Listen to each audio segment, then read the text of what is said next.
राजस्थान विधानसभा चुनाव 2023 में सीकर जिले की 8 विधानसभा सीटों में से कांग्रेस ने 5 सीटों पर जीत दर्ज की है, तो वहीं बीजेपी ने 3 सीटों पर अपना परचम लहराया है और बीजेपी की इन 3 सीटों में से एक सीट धोद विधानसभा है, जहां सबसे ज्यादा कांग्रेस का कब्जा रहा। एनडीटीवी की टीम ने धोद विधायक गोवर्धन वर्मा से विशेष कार्यक्रम एजेंडा क्या है में उनके आगामी 100 दिनों के एजेंडे के बारे में जाना। तो विधायक ने कहा है कि क्षेत्र के विकास को लेकर जो प्राथमिकताएं हैं उन्हें पूरा किया जाएगा। दिखाते हैं आपको क्या है मुद्दा। एनडीटीवी के विशेष कार्यक्रम एजेंडा क्या है में आपका हार्दिक स्वागत है। आज हम सीकर जिले के धोद विधानसभा क्षेत्र पहुंचे हैं, जहां पर धोद की जनता ने एक बार फिर से गोवर्धन वर्मा को यहां से विधायक चुना है और उन पर विश्वास जताया है। हम उनसे जानेंगे कि उनके क्षेत्र की कौन कौन सी ऐसी समस्याएं हैं जिनका ये प्राथमिकता से जो निवारण करेंगे। इनका जो आगामी एजेंडा है उसके बारे में उनसे जानेंगे कि इनका आगे 100 दिन का क्या एजेंडा है। तो पहली प्राथमिकता जो है क्षेत्र को लेकर के क्या है इनकी। जी सर। पहले तो आपको और आपके पूरे चैनल को मैं धन्यवाद देना चाहूँगा कि आप सबने मेरे लिए समय निकाला।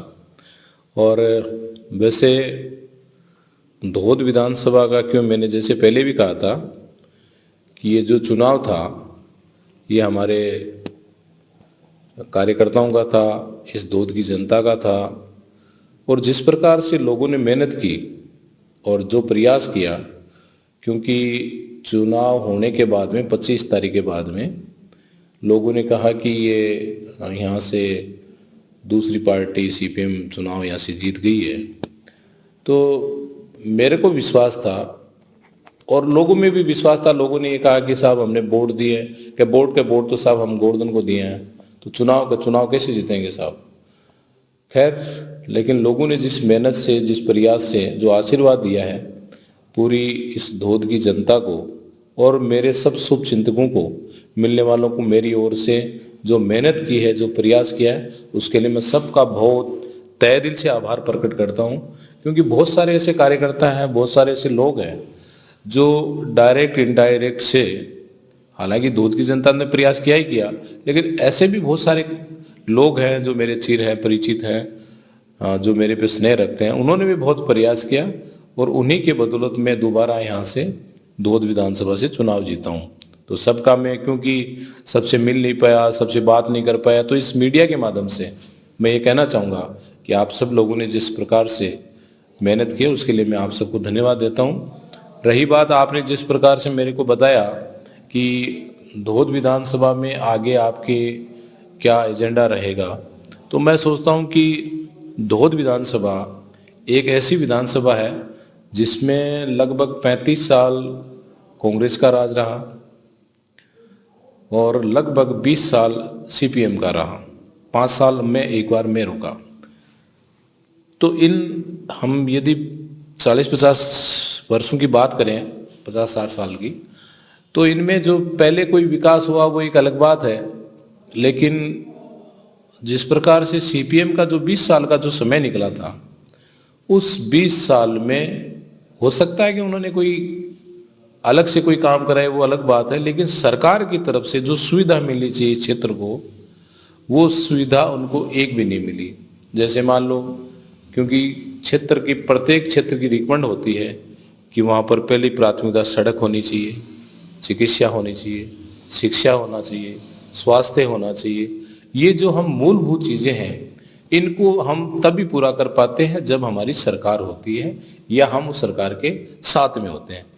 तो ये चाहे बीजेपी की सरकार रही हो, चाहे कांग्रेस की सरकार रही हो, ये दोनों ही सरकारों में नहीं रहे, तो इनको न तो कोई काम मिलने का सवाल है, न कोई काम करवा सके। तो ये 20 सालों में जितना पीछे गया है विकास की दृष्टि से, मैं दावा कर सकता हूं कि इन्होंने कोई ऐसा काम नहीं करवा पाए जिससे क्षेत्र का विकास हो, जिससे क्षेत्र का कोई आमदनी के साधन बढ़े या कुछ नया कर पाए, ऐसा उन्होंने कुछ नहीं कर पाए। तो 20 सालों में हम बहुत पीछे रहे। फिर मैं 5 साल में 2013 से 18 तक जब विधायक बना, तो यहाँ की स्थिति में आपको जो पीछे का आप देख सकते हैं या पीछे का आप इतिहास उठा के देख सकते हैं। मैंने जो 2013 में से लेकर 18 तक लगभग मैंने नई और पुराने 650 किलोमीटर सड़कें बनवाई थी।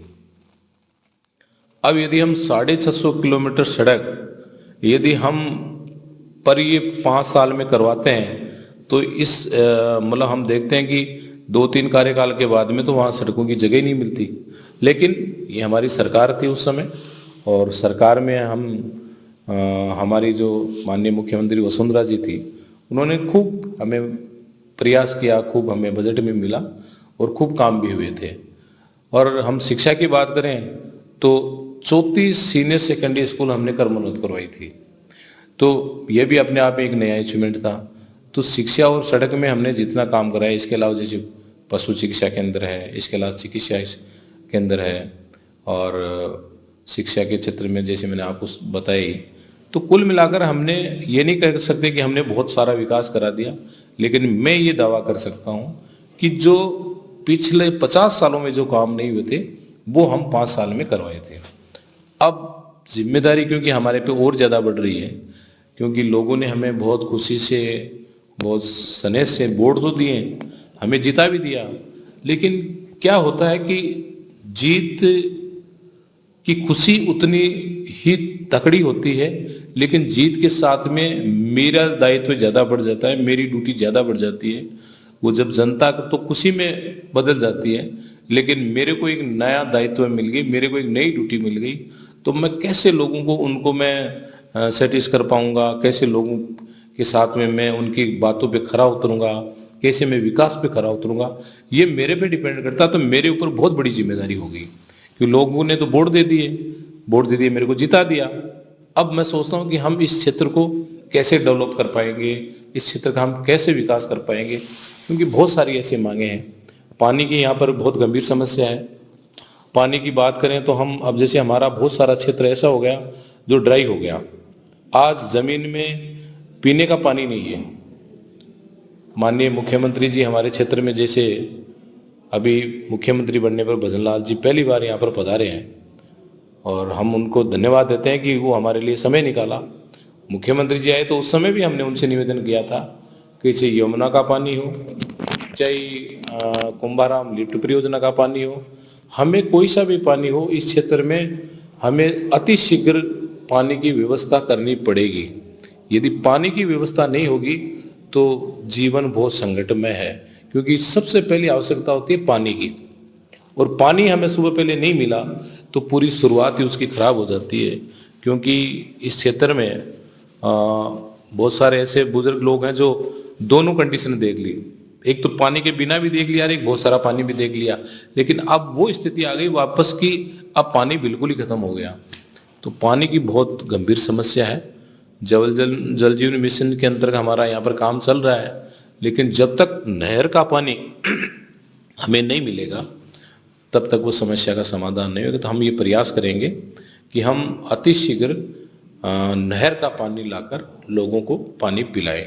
ये हमारी पहली प्राथमिकता होगी, क्योंकि इसमें यदि हम नहीं कर पाए तो लोगों के सामने बहुत बड़ी समस्या हो सकती है। बेरोजगारी बड़ी समस्या है, और मैं तो युवा साथियों से यही कहना चाहूँगा कि देखिए कि मतलब सब लोग, मैं सोच सकता हूँ कि उनको अच्छा जॉब नहीं मिल सकता। हमें कुछ ऐसा नया करना चाहिए। जैसे मान लो कि आज हम जैविक खेती की बात करें तो इसमें बहुत सारा स्कोप है। यदि हम जो नई तकनीकी जो खेती करते हैं उनसे भी हमें बहुत बेनिफिट हो सकते हैं, क्योंकि जब हम नए कुछ अलग चीज़ करेंगे ना तो मैं सोच सकता हूँ कि तभी हमारी कोई बेरोजगारी हट सकती है, क्योंकि रोजगार के संसाधन यहाँ पर कम है। खेती के अलावा हमारे पास में कोई ऐसा संसाधन यहाँ पर है नहीं, क्योंकि न यहाँ पर कोई खनिज है, न कोई कल कारखाने हैं, न कोई उद्योग है। यहाँ पर कोई ऐसा काम नहीं है। या तो हमारे लोग खेती करते हैं, या फिर नौकरी करते हैं, या फिर सेना में चले जाते हैं, या फिर कोई दूसरी जगह कमाने के लिए चलते। तो ये खैर हमारे ये समस्या बड़ी गंभीर है कि हम रोजगार देने के लिए कुछ नया कुछ करना पड़ेगा यहाँ पर। तो ये थे धोद विधायक गोवर्धन वर्मा, जिन्होंने बताया कि उनकी जो क्षेत्र को लेकर के प्राथमिकता, शिक्षा के क्षेत्र में, चिकित्सा के क्षेत्र में, सड़क, बिजली, पानी, उन सबको लेकर के वो काफ़ी गंभीर है और उनकी प्राथमिकता ये रहेगी क्षेत्र में जो है इन सभी समस्याओं का जल्द से जल्द निदान कर आम जन को राहत दे। एनडीटीवी के लिए सीकर से जगदेव सिंह पवार। राजस्थान सरकार में कैबिनेट मंत्री किरोड़ी लाल मीणा ने कहा कि अपने मंत्रालय और विभाग में सुशासन के तहत 100 दिन की कार्य योजना में महिलाओं को आर्थिक तौर पर मजबूत किया जाएगा और लोकसभा चुनाव की तैयारियों को लेकर अब प्रदेश में राजेंद्र राठौड़ के नेतृत्व में क्लस्टर बनाए गए हैं। उनकी रिपोर्ट के आधार पर ही टिकट तय होंगे। किरोड़ी लाल मीणा ने एनडीटीवी से बातचीत की, देखिए क्या कुछ कहा है। मातृशक्ति वंदन देश की आधी आबादी को सशक्तिकरण करना, विधानसभा लोकसभा में भी भेजना और धरातल पर महिलाओं को ऐसी योजनाओं से जोड़ना जिससे वो आत्मनिर्भर हो सकें। और उस दृष्टि से आज हमने जो स्वयं सहायता समूह की प्रमुख महिलाएं उनको बुलाया है। आजीविका मिशन जो केंद्र द्वारा चलाया जा रहा है और बाय द वे वो विभाग मेरे पास आ गया, तो उस दृष्टि से आज मेरा यहाँ संबोधन है, प्रबोधन है। मतलब 19 जनवरी से विधानसभा सत्र भी शुरू हो रहा है, किस तरीके की तैयारी रहेगी सदन में? देखो, जो सवाल जवाब होंगे आप जानते हो, प्रतिपक्ष जो सवाल करेगा उसका जवाब देंगे मजबूती से और हम उनसे भी आशा करेंगे कि सदन में किसी प्रकार का व्यवधान नहीं हो और पक्ष प्रतिपक्ष मिलजुल कर जनता के मुद्दों का समाधान विधानसभा में करें। सीनियर के तौर पर एकमात्र आप हैं, उसमें बाकी नए मंत्री हैं, विधायक दल की बैठक भी होगी कैबिनेट में, किस तरीके की कोई तैयारी रहेगी तमाम मंत्रियों के साथ? अरे लाइव चल रहा है। 18 तारीख को विधायक दल की बैठक है और कल हमारी कैबिनेट है, उसमें रणनीति तय हो जाएगी।